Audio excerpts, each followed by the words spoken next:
In Saudi Arabia, Venezuelan President Nicolas Maduro continues his official visit. President Maduro held a meeting with Crown Prince Mohammed bin Salman as part of a work agenda aimed at strengthening political, diplomatic, and energy alliances.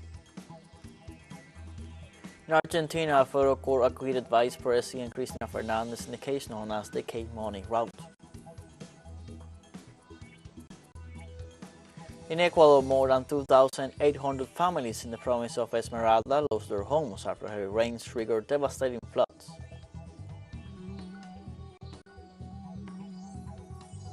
Hello, welcome to From the South. I'm Luis Alberto Matos from teleSUR Studios in Havana, Cuba. We begin with the news.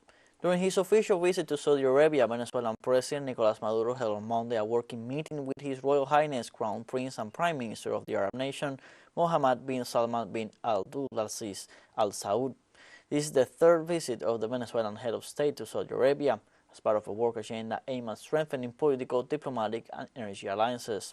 The relations between both countries has their main point, the consolidation of the Organization of All Exporting Countries, OPEC. This official visit comes after the Venezuelan president participated last Saturday in the inauguration ceremony of Turkish President Recep Tayyip Erdogan.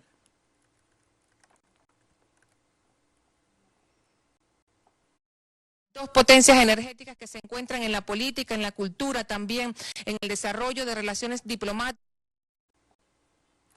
An Argentinian federal court acquitted Vice President Cristina Fernandez de Kirchner in the case known as the K-Money route, where she was investigated for alleged money laundering.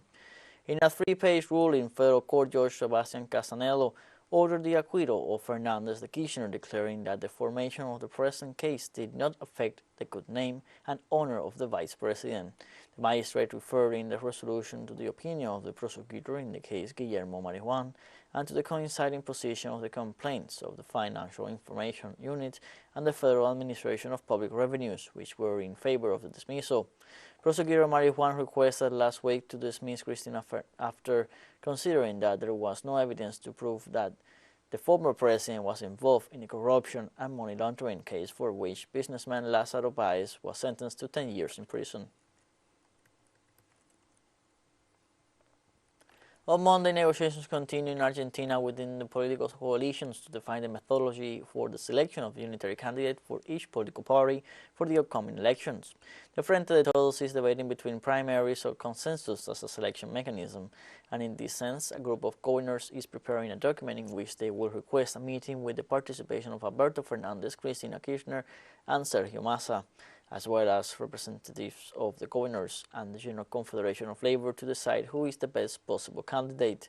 Meanwhile, the right-wing coalition Juntos por el Cambio will discuss on Monday a possible change of name for the bloc, as well as the incorporation of new leaderships with regional influence.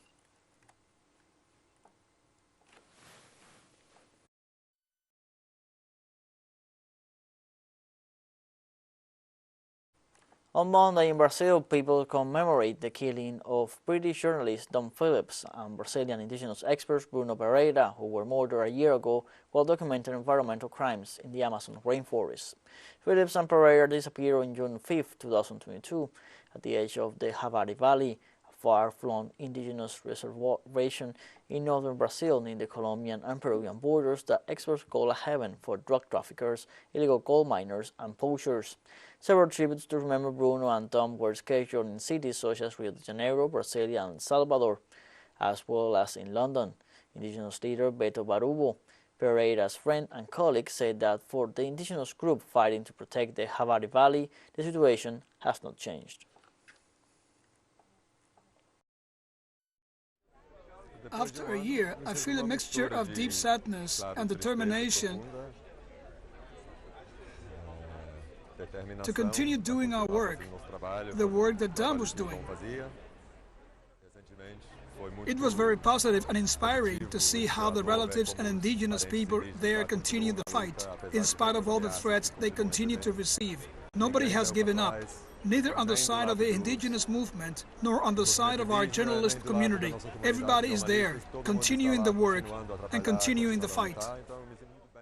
This loss, this estrangement is very difficult for us, but we understand that Dom had a legacy to leave behind. He had a mission, and this mission was beautifully fulfilled. Unfortunately, it ended in a tragic way, but I think that Dom had achieved some of his mission, his goal to give a voice to the Amazon. Colombia's Chamber of Representatives temporarily halted discussions on reform bills pushed by President Gustavo Petro. The president of the Chamber of Representatives, David Trasero, announced that until the government coalition's benches reorganize, the discussions of the health, labor, pension, and subjugation law reforms will be temporarily frozen. To date, in the lower house of Congress, the second debate of the health reform was being processed, while the labor reform had already been submitted for first debate in the 7th Commission. The Venezuelan government announced on Monday that it has resumed its trade relations with the island of Aruba. The resumption of trade relations between the Bolivarian country and the southern Caribbean island was achieved through the coordinated work of Venezuela's Ministry of People's Power for Foreign Trade and the port and sanitary agents of the municipalities. According to the governor of the state of Falcon, Victor Clark, the new trade relations opened with a shipment of 80 tons of vegetables and fruits, among others, from the Paraguana Peninsula to Aruba. Governor Clark said Venezuela has the installed capacity and strength to supply Aruba's domestic demand. Let's take a short break, but remember you can join us on TikTok at teleSUR English, where you will find news in different formats, news updates, and much more. Other stories coming up. Stay with us.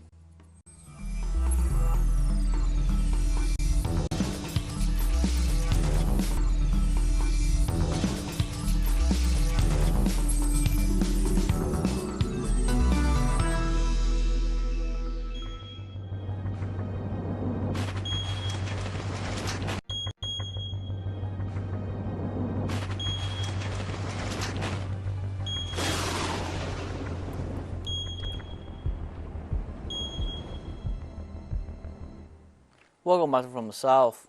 In Ecuador, the government announced that it continues to provide aid to the more than 11,750 people affected by the floods in the province of Esmeraldas. According to the Secretariat of Risk Management, 500 members of the armed forces, 110 uniformed members of the National Police and the Fire Brigade and its operational team have been sent to Esmeraldas, while 2 temporary shelters have been set up for the care of those affected, and humanitarian aid has already begun to arrive. Weather instability will continue in the Ecuadorian coast, according to the latest predictions of the National Institute of Meteorology and Hydrology. It is expected that this Monday afternoon and the morning of June 6, intense events will continue in the north and inland of the coastal region. In the context of the World Environment Day, the National Alliance Against Water Privatization in El Salvador gave an ecological balance of the 4 years of President Nayib Bukele's government. During a meeting, the alliance expressed its concern about the reprisals that some sectors are carrying out against environmental defenders. The institution demanded the protection and defense of ecologists. At the same time, it requested the inclusion of the mining issue in the free trade agreement with China and discussed the general law of water resources.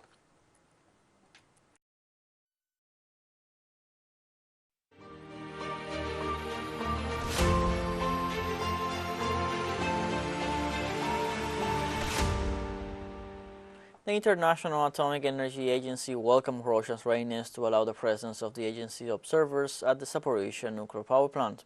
IAEA General Director Rafael Grossi stressed that the area of the nuclear power plant is at risk of escalation of hostilities.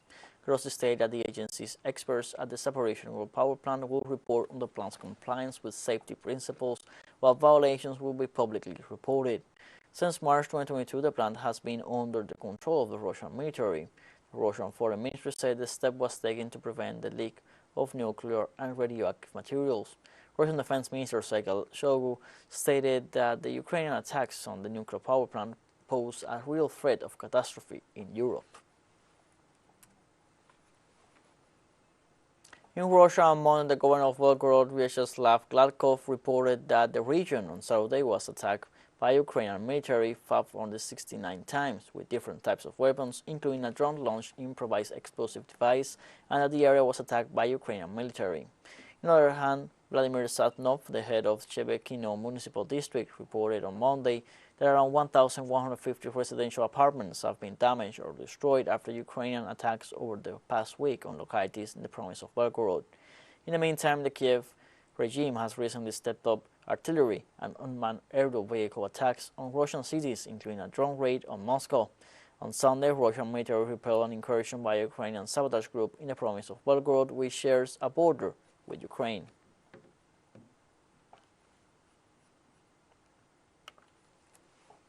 Over 140 asylum seekers were saved by Spanish rescuers on the perilous seaborne route from Africa to the Canary Islands. According to emergency services for the Canary Islands, the group came from sub-Saharan Africa and Northern Africa, on board of two boats intercepted in Orsola on the island of Lanzarote. Upon arrival, the asylum seekers were taken to Arrecife and assisted by Red Cross members who provide them with medical care.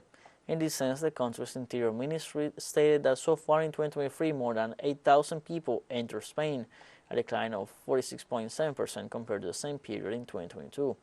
Gran Canaria, Fuerteventura, and Lanzarote belong to Spain's Canary Islands archipelago in the eastern Atlantic Ocean, which at its nearest point is only 100 kilometers from Morocco. Stockholm experienced a Sunday of protest as hundreds of citizens took to the streets to demonstrate against Sweden's NATO membership. Half a thousand people, including dozens of pro-Kurdish demonstrators, rallied in Stockholm on Sunday to protest against Sweden's planned NATO membership. The Swedish government applied to join the military alliance in the wake of Russia's special operation in Ukraine and recently introduced new anti-terrorism laws in a bid to get reluctant Turkey to ratify its application. Ankara claimed that Sweden was harboring Kurdish rebels. The protests took place on a Sunday when NATO Secretary General Stoltenberg said in Istanbul that Sweden has implemented everything it has agreed with Turkey to join NATO in the coming weeks. The next NATO summit is scheduled for July 11th to 12th in Vilnius, Lithuania. On Monday, WHO Director General Tedros Adhanom Ghebreyesus and EU Commissioner for Health Stella Kyriakides signed what they refer to as a landmark agreement. According to a new collaboration agreement reached, the WHO will base its global health certification system on the EU's digital COVID pass. At the signing ceremony, Tedros said the COVID-19 pandemic highlighted the value of digital health solutions in facilitating access to health services, adding that the EU's COVID certificate would now become a global public good as a first step in developing a global network of digital health certifications. WHO chief emphasized that the new certificate program would be based on the principles of equity, innovation, transparency, and data protection and privacy. teleSUR English continues to grow. You can now tune in from 33 different African countries through StarSat, dial 461 and enjoy Latin American alternative broadcasts. One final short break, we'll be right back. Don't go away.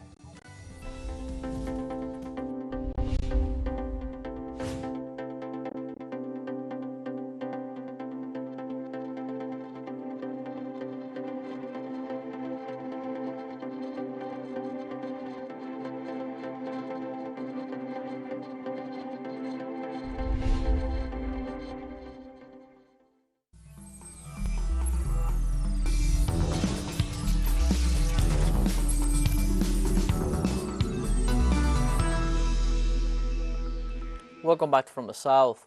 3-year-old Palestinian Mohamad Tamimi, who was injured on Thursday by Israeli army gunfire near Ramallah, died of his wounds on Monday. The boy was with his parents in their car when a bullet fired by soldiers hit the boy's head before injuring the father in his shoulder.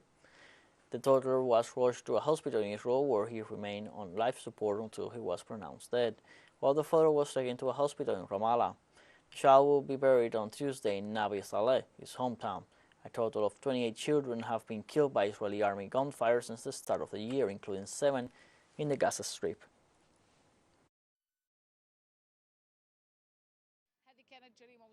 This was a double homicide. Both the father and the son were shot, and the father was shot in the chest. If it wasn't for God's grace, there would have been 2 funerals today here.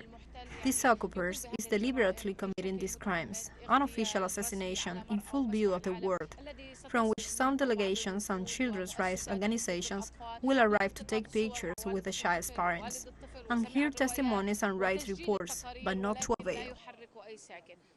And 315,000 grave violations against children were recorded in more than 30 conflict situations across Asia, the Middle East, Latin America, and Africa between 2005 and 2022.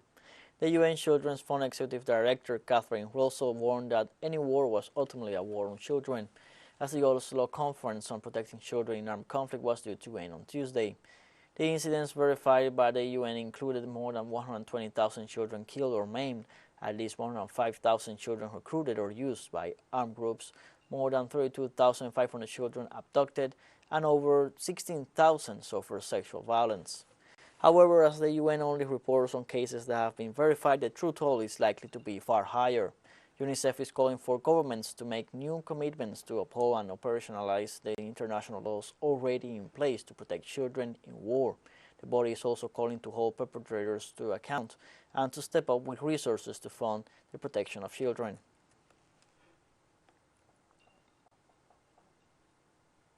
On Monday, local media report that COM has returned to the streets of Senegal's capital, Dakar, following 72 hours of demonstration.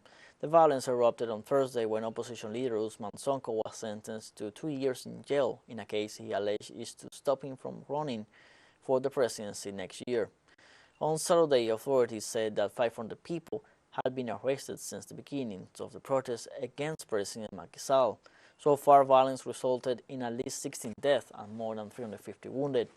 On Sunday, Sonko's Pastef Patriots Party condemned the murderous repression by defense and security forces, accusing the government of deploying private militias.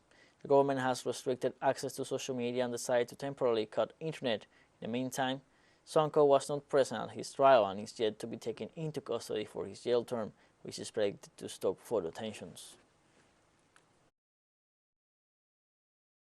We really hope that the demonstration will stop so that activities can resume. We've got Tabaski coming up in less than a month and lots of other events to prepare for, but nothing's happening at the moment. I really want things to get back to normal so that we can meet our needs.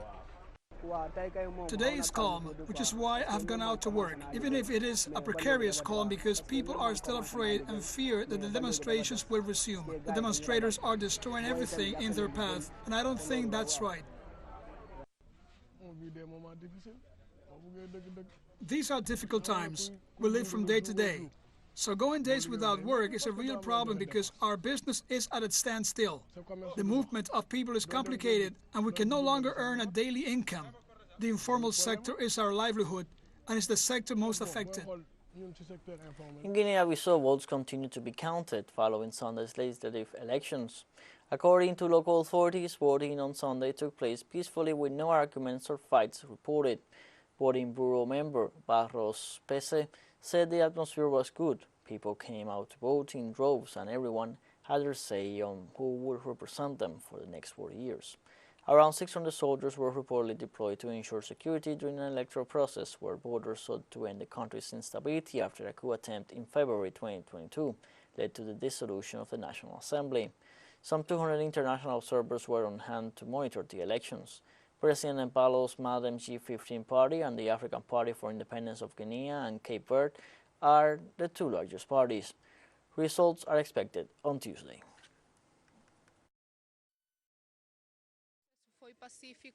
The process went smoothly, as did the vote count. Delegates from diverse political parties and representatives were present. Most of the candidates were represented here. We visited all citizen polling stations in Guinea-Bissau and no incidents were recorded. In short, everything went smoothly.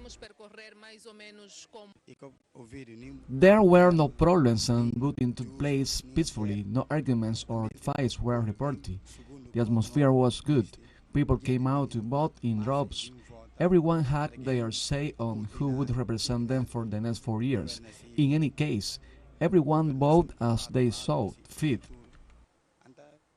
To mark World Environment Day, Ivory Coast Minister of the Environment Jean Lucasi and the Director of the United Nations Environment Program, Inger Anderson, held a press conference on the implementation of a new environmental code against plastic pollution in the country.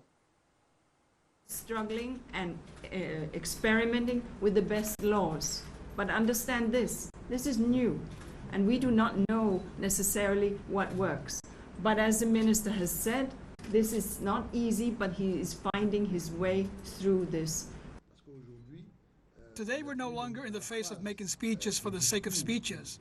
We're now in a phase of action, and so I see this year's World Environment Day as a day of action that will lead to something concrete, not just for the Côte d'Ivoire, but for the whole of Africa. That's why we're planning to integrate environmental education into schools as part of the implementation of this new code. We have come to the end of this news brief. From you can find these and many other stories on our website, telesurenglish.net. Also join us on social media, Facebook, Twitter, Instagram, Telegram, and TikTok. For TeleSUR English, I'm Luis Alberto Matos. Thank you for watching.